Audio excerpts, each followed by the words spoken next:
Let me start with something honest. Sometimes intimacy feels good, but not equally good. One person feels deeply connected, the other feels slightly disconnected, even if everything looks fine on the surface. And here's the part nobody talks about. This happens in healthy relationships too. It doesn't automatically mean attraction is gone. It doesn't mean someone is failing. And it definitely doesn't mean compatibility is broken. But it does mean something important is being missed. Today, I'm going to explain the real reason pleasure sometimes feels one-sided and how understanding this changes confidence, connection, and satisfaction completely. Stay with me because the answer is not what most people expect. Most men assume pleasure depends mainly on physical actions, better technique, more effort, more intensity. So when enjoyment feels uneven, the instinct is to try harder, move faster, do more, fix something physically. But pleasure is not created only by action. Pleasure is created by alignment, and alignment happens emotionally, mentally, and physically at the same time. When one of those layers falls out of sync, experiences start feeling one-sided. Here's a biological reality rarely explained clearly. Male arousal is typically linear. It rises quickly and stays focused. Female arousal is often responsive and layered. It builds through context, emotional safety, pacing, and attention. That means two people can be in the same moment but experiencing completely different internal timelines. One person is already fully engaged, the other is still arriving emotionally. When timing is mismatched, pleasure becomes uneven, not because anyone did something wrong, but because synchronization never fully happened. Pleasure begins long before physical intimacy starts. It begins with emotional presence. If someone feels rushed, evaluated, or mentally distant from their partner, the nervous system stays slightly guarded, and a guarded nervous system reduces sensation.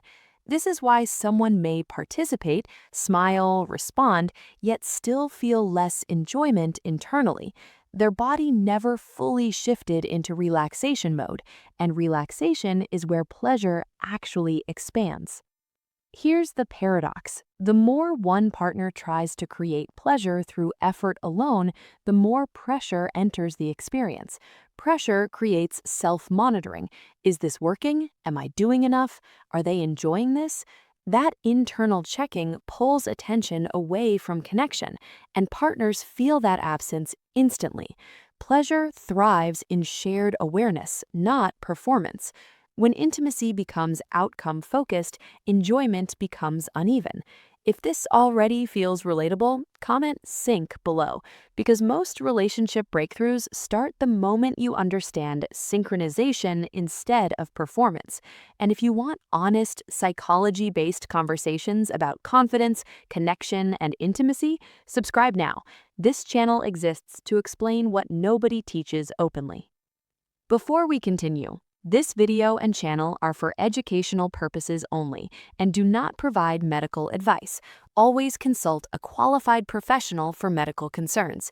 Now let's talk about what actually restores balance. Pleasure is heavily controlled by the nervous system. When someone feels safe, relaxed, and emotionally connected, the body shifts into parasympathetic mode, the state responsible for bonding and sensation. But stress, overthinking, or emotional distance activate protective responses. Even mild stress reduces sensitivity, so pleasure doesn't disappear, it just becomes muted. This is why connection matters more than complexity. Modern habits train speed, fast stimulation, fast expectations, fast outcomes. But shared pleasure requires pacing variation. Slowing down allows both partners' nervous systems to synchronize. Pauses increase anticipation. Anticipation increases sensitivity. Sensitivity increases enjoyment. When pacing matches both people instead of one person's rhythm, experiences feel mutual again. Many couples avoid honest conversations because they fear awkwardness, so instead of sharing preferences, they adapt silently. Over time, silence creates misunderstanding. The solution isn't criticism, it's curiosity. Simple questions after intimacy. What felt best for you? What should we slow down next time? These questions remove guessing and replace it with collaboration, and collaboration eliminates one-sided experiences.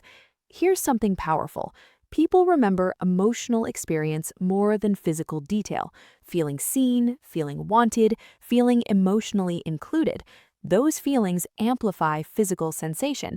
When emotional engagement increases, pleasure naturally equalizes because both people are participating, not just physically, but emotionally.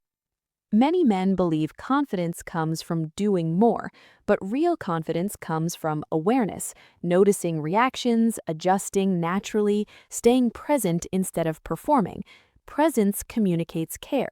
Care builds safety. Safety builds openness, and openness allows pleasure to deepen for both partners. Next time, try this.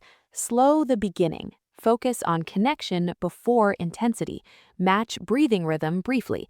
Pay attention instead of predicting. Then adjust based on response, not assumption. This small shift often changes the entire experience because synchronization replaces effort. One-sided pleasure rarely comes from lack of attraction. It comes from lack of alignment. Two people moving at different emotional speeds, different levels of relaxation, different levels of presence. Fix alignment and enjoyment naturally balances. If this video helped you understand intimacy differently, share it with someone who might need this perspective, because many couples assume something is wrong when they simply need better understanding. Drop a comment and tell me, have you ever felt moments where connection felt slightly out of sync? I read every comment, and if you want more science-backed insights on confidence, connection, and real relationship psychology, subscribe and turn on notifications. New videos every week.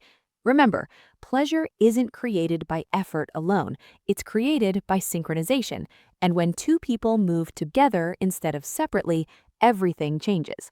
I'll see you in the next one.